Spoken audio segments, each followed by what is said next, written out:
What is going on, everybody? It's Brendan Abbott coming to you with KBR Sports, the best sports talk show / podcast of your 24-hour day. Hopefully everybody is having a great day so far and having a great week, getting everything kicked off with the week with a bang. I definitely alluded to that on yesterday's podcast, saying that Mondays are the days to kind of get the grind going, get everything kicked off. I'm hoping that everybody is doing just that and that your weeks have started off in the fashion that you wanted them to. But before I get into this show, remember you all, if you ever wanted a central location where you can find all Brendan Abbott content, you can find that on my new website, brendanabbott.com, which has episodes of the podcast, my blog, and other content you can only find on brendanabbott.com. So make sure you go check that out. And also, follow and subscribe to the KBR Sports Podcast on Rabble TV, Spreaker, YouTube, iTunes, and SoundCloud. That way you will receive notifications whenever the KBR Sports Podcast is streaming live or when a new episode is posted. And don't forget to also follow the KBR Sports Podcast on Twitter at KBR_sports, where the links, topics, and podcast updates are tweeted.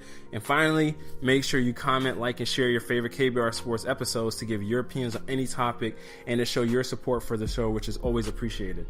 So, hopefully everybody has been keeping up with the updates in sports and everything. Hopefully I've done a good job of keeping you up to date on what's been going on through my podcast episodes, and hopefully you enjoyed today's show, because I always take enjoyment in being able to give you all a different viewpoint, or even if it's a similar viewpoint to someone else's, that it's a viewpoint that maybe it illuminates something in a way somebody else hasn't done, or it might give you a way of arguing a point that you may have wanted to make your own way in your own right. So I always take joy in doing that. But before I get things kicked off and start with the show, let me just start off with one simple question. So, has anybody ever been sitting there watching TV, scrolling through the channels, and they come across an old movie that everybody's like, oh man, this movie is a classic. This is one of those movies that I remember when I watched it years ago, it was such a great movie. Then you watch the movie and you're like, okay, yeah, I see why I enjoyed the movie. But then you realize to some degree it's not as great as when you first watched it. And in some instances you're kind of like, okay, well, I do like the new content a lot better. And sometimes you don't like the new content and the old stuff is actually the best stuff. It's sort of like in video games where some people might get this reference where, like, let's say in a game like Halo, in the realm of video games, when you play Halo, and some people are vintage Halo people where they're like Halo 1 or Halo 2 or Halo 3. Those are like the best games. And while they still have a level of excitement for the new games of Halo that come out, like Halo 4 and Halo 5, while they still have that level of excitement for those games, it's just not like the old games when they initially came out. Those old games were initially were the impetus of their excitement and everything. So as the series has gotten older, it hasn't been as good for some people, and that tends to be the case for a lot of people. While it might have a level of consistency, it wasn't as good as when it was fresh, new, and when it first came out. A lot of people aren't going to say Christian Bale's Batman Begins is as good as The Dark Knight, and people aren't going to say, even though The Dark Knight, everybody liked The Dark Knight Rises, but The Dark Knight has been the best Batman movie of the series. So while it's The Dark Knight Rises, the series was older and it had more consistency. There was more build-up standing in it, and it had more relevance at that point where it came out. So it already had the name, it had the recognition, the whole reputation, but it wasn't the best movie of the series. That was The Dark Knight. And yesterday, when I'm watching the news around the NBA, everybody's going crazy about, LeBron put up a 40-point triple-double with 40 points, 10 assists, 12 rebounds, shot 55% from the field, 42.9% from three. He went crazy. And everybody's saying this is like one of the best performances. This is the best triple-double LeBron's ever had. So for me, and it was over the Bucks in a win for them, which was a good win for them. But for me, it made me take a step back, and I was like, well, hold on a second. Is this really the best triple-double LeBron's ever had? Because I'm pretty sure LeBron's had like other 40-point triple-doubles that probably been as impressive, or if not more impressive. I found as pretty much one triple-double that was just as impressive, if not more impressive. And let me give like two side-by-sides for the triple-double. So one triple-double, the triple-double he had yesterday, he got it at the age of 33 years old and 79 days, which is amazing. Don't get me wrong, that is amazing. But the triple-double I'm about to list to you, where he had 40 points, 10 assists, 10 rebounds, shot 57.7% from the field, 53.8% from three-point range, 2 steals, 1 block, and 3 turnovers. I'm sorry, his first triple-double yesterday, he had 2 steals, 1 block, and 6 turnovers. And in the second triple double, where he had another one, it was just as impressive as the one yesterday. He was 20 years old and 100 days young. So remember, put those side by side. Triple double last night, he got it at the age of 33 years old and 79 days. I'll repeat the stats for y'all. If I kind of mixed it up a little bit for you guys, it's 40 points, 10 assists, 12 rebounds, 55% from the field, 43% from three, 2 steals, 1 block, 6 turnovers. The triple double at the age of 20 years old and 100 days, he got 40 points, 10 assists, 10 rebounds, shot 57.7% from the field, 53.8% from three, got 2 steals, 1 block, and 3 turnovers. Now, for me, I'm thinking that the more impressive triple-double is actually the one where he got at 20 years old. I think it was a more efficient triple-double, and I think that it was a triple-double it also came against the Bucks. Funny enough, it was a triple-double that came with a younger, more inexperienced LeBron James and a fresher LeBron James that nobody was used to. Because think about it. As LeBron has gone on throughout his career, when we see these kind of performances from LeBron, the stuff that LeBron does is honestly abnormal, but we've gotten used to it. It's become something that everybody's kind of been used to. Like when LeBron says, I'm like fine wine, I've only gotten better with age, this is probably the best version of myself that I can be. I totally disagree with that. I'm in adamant disagreement with that. The best version of LeBron James I've ever seen, honestly, was the 3rd season in Miami. Honestly, the whole Miami stint LeBron James was the best version of LeBron that he's ever been. He was his most efficient. He played on both ends of the court. That was the best version of LeBron there ever has been. But even in comparison from LeBron now to LeBron back when he was 20 years old, I think that people a lot of times, this LeBron has the standing behind him. So when he puts up these big performances and he's been around for so long, the consistency, I think, is what people are more impressed with, and the longevity are what people are more impressed with as opposed to the actual performance. But think about it. When LeBron first comes into the league and when you first make your big start and you put out something so great like this performance he did, think about it. This performance that he did when he was 20 years old and 100 days old, 100 days young, that was in his second season. That was his second year in the league. So he puts on that amazing performance, and we're sitting back and we're going to be awed by that because we're like, wow, this kid just walked in, put up these kind of numbers, these kind of stats, and it's not something that we've seen from a guy that young before. And just to provide context with it all, because when LeBron says this is the best he's ever been, I like to kind of give some background to that. Like this year, LeBron, currently in 2018, LeBron's averaging 27.3 points per game, 9 assists, 8.7 rebounds, 54.5% from the field. For the advanced people and everybody that likes the more honed in statistics, he's shooting 62% true shooting percentage, 37% from the 3-point line, 36.9, but I'll give 37. 72% from the free throw line, 1.5 steals, 1 block, 4.3 turnovers. He has a usage rate of 31.4 and a PER of 28.3. It's one of those things that you look at all those numbers, you're like, wow, that when he says that I am the best I've ever been, offensively, you're like, okay, yeah, that you're making a great case for that. But then let's take a step back and look at how he was when he was younger. When he was 20 years old, he averaged 27.2 points per game, 7.4 total rebounds, 7.2 assists, 47.2 field goal percentage, 55.4 true shooting percentage, and 35% from three, 75% free throw percentage, 2.2 blocks, 2.2 steals, 0.7 blocks, and 3.3 turnovers a game, and a usage rate of 29.7 and a 25.7 PER. Now, a lot of people will hear that and say, okay, well, yeah, this current version of LeBron is better than that version of LeBron, yes. But here are some things that I kind of like to add to the outliers as to why that's not exactly an exact science as to just those numbers equate to this current version of LeBron being better than the past version. Because when you look at it, the Eastern Conference was an entirely different conference back then than it was now. Like that LeBron back in 2004, 2005 NBA season, his team looked entirely different than the team that does now. Let me give you a rundown of that LeBron's team. His second best player was Zydrunas Ilgauskas, who averaged 16.9 points per game that season. Third best, Drew Gooden. Fourth best, Jeff McInnes. Then there was Eric Snow, Robert Traylor, Ira Newble, Anderson Varejao, Lucius Harris, Sasa Pavlovich, Jerry Welsh, DeJuan Wagner, Scott Williams, Jerome Moso, Luke Jackson, and Desagna Diop. Okay, so that was the cast LeBron was carrying around with him throughout the season back in those days in the Eastern Conference. And just to kind of give you background as to what the Eastern Conference looked like back then, here are the bottom tier teams, because that team that LeBron had back then, he led that team to a 42-40 season, and they just missed the playoffs as a 9th seed. And here's kind of the competition he was going up against, and this is the bottom of the Eastern Conference back then, okay? The team that beat them out for the AC spot was the New Jersey Nets, and that team had Jason Kidd leading them, along with Richard Jefferson and Vince Carter, and we all know the White Mamba, Brian Scalabrine, the legend. And then there was also the Washington Wizards with Gilbert Arenas, Antoine Jameson, and a prime Larry Hughes. Actually, Larry Hughes' best season he had that season with the Washington Wizards. Then the Indiana Pacers with Ron Artest, Steven Jackson, Jermaine O'Neal. And I haven't even gotten to the top half of the conference where you had the Miami Heat with Dwayne Wade and Shaq. And actually, I'm even forgetting, at that time, the New Jersey Nets actually had Alonzo Mourning on that team as well.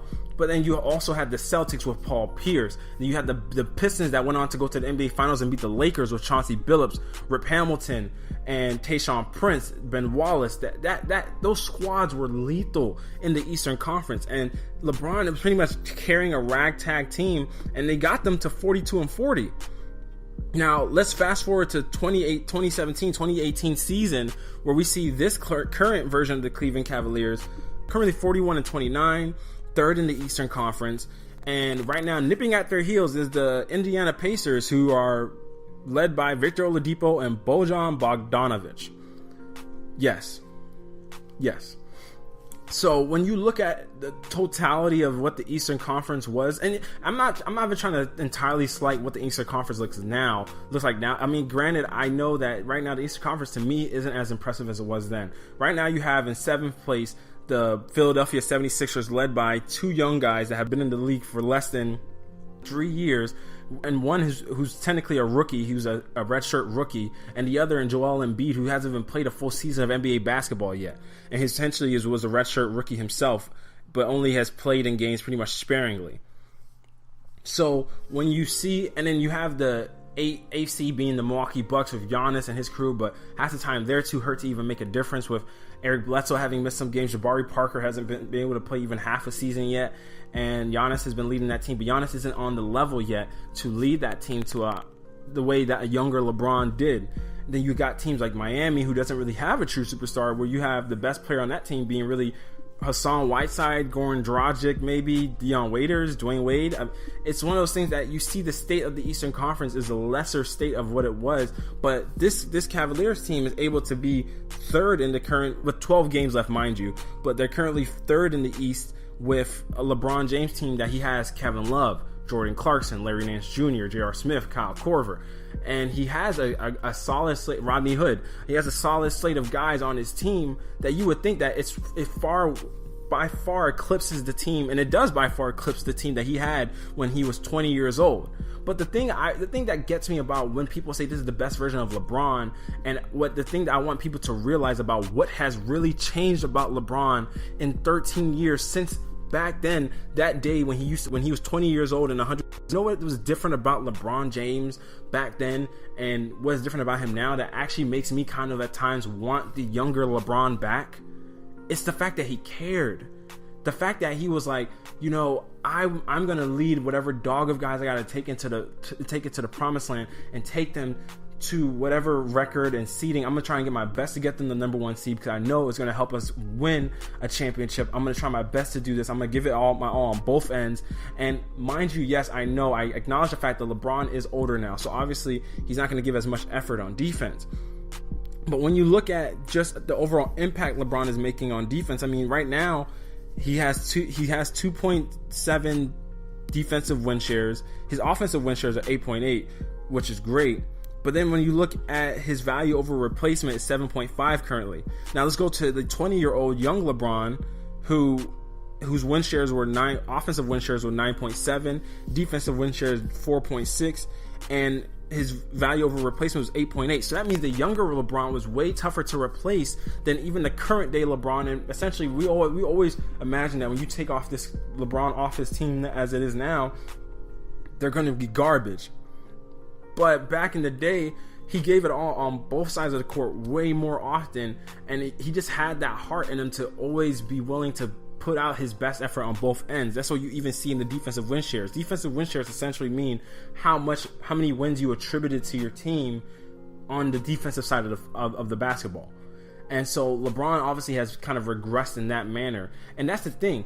I think a lot of people, when they see that, oh yeah, we're getting these performances from LeBron at the age of 33, and I'm not trying to make it sound like it's not impressive, mind you, but let's just reel back some and remember what we were watching when he was younger. I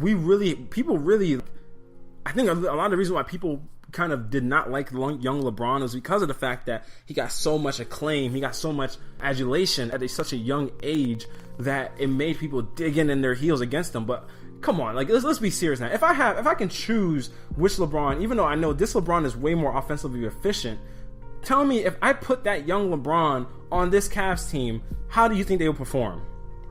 You're getting a better defender.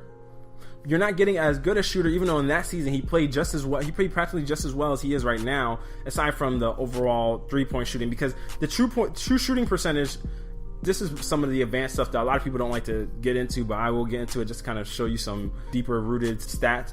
But the true shooting percentage is a compilation of your 2-point shooting, 3-point shooting, and free throw shooting. So field goal percentage is just your two-point shot and 3-point shot. And the true shooting percentage also weighs the extra value of the 3-point shot as opposed to the 2-point shot. So this LeBron is going to have a higher true shooting percentage. 2018 LeBron is going to have a high true shooting percentage than 2005 LeBron because of the fact that LeBron did not take as many threes, and this LeBron takes more threes and hits them at a more efficient rate.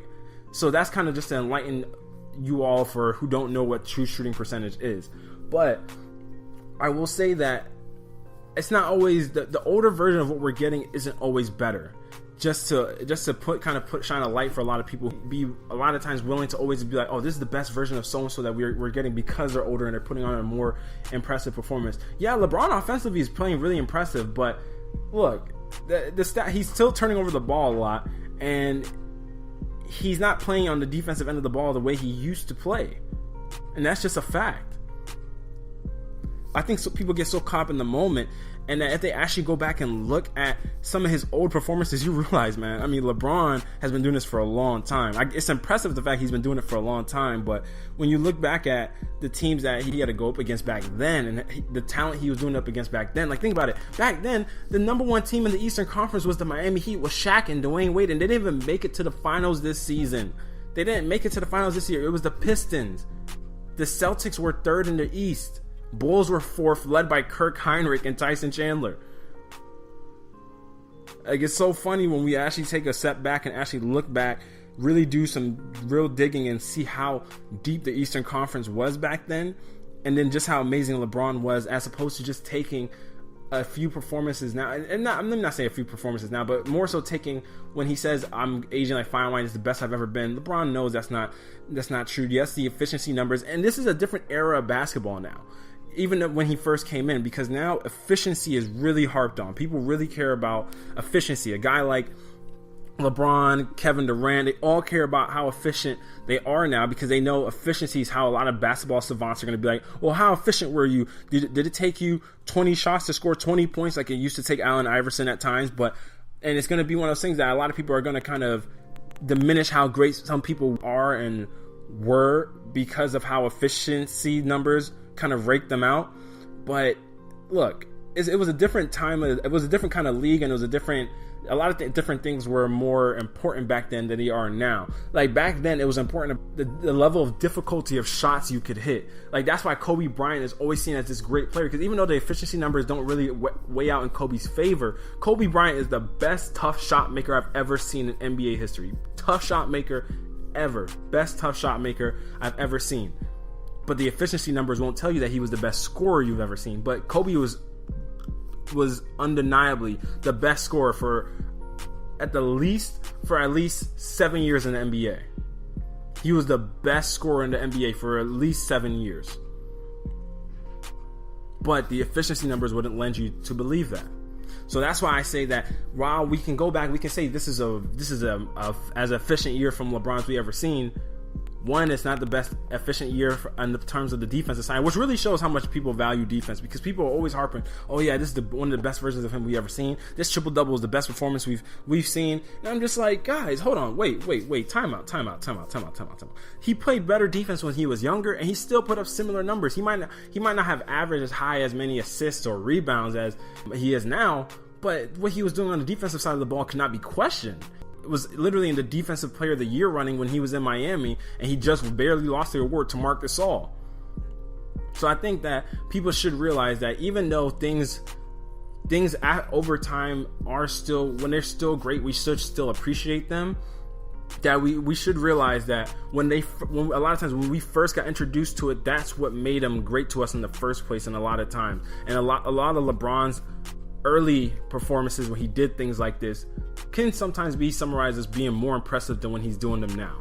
But all right, y'all, it's been KBR Sports, the best sports podcast of your 24-hour day. Remember, you all can check out my new website, BrendanAbbin.com, which is the central hub for all Brendan Abbin content, where you can check out the podcast posts on there, and you can check out my new blog. Also, don't forget to follow and subscribe to the KBR Sports Podcast by going on Spreaker, Rabble TV, SoundCloud, iTunes, and YouTube. That way you will receive notifications whenever the podcast is streaming live or whenever a new episode is posted. Also, don't forget that you can follow the KBR Sports Twitter page at KBR_sports, where the live links and show tops are also tweeted there, and where also KBR Sports updates are tweeted, and everything going on with the podcast is put up on there. And don't forget that you should always comment, like, and share on your favorite KBR Sports podcast episodes. That way you can give your opinions on any KBR Sports show topic that I might be discussing, and you can also give your support for the show, because it's always appreciated. And I always look forward to seeing all the support from you all, because I mean, I'd like to hear what the differing opinions are other than my own. I'm not one of those people, I just want to hear myself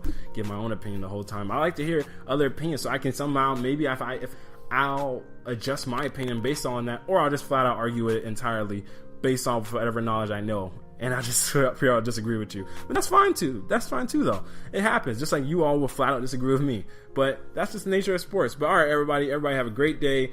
Check out other episodes of the podcast, and make sure you check out BrendanAbbin.com. Everybody, I'm out.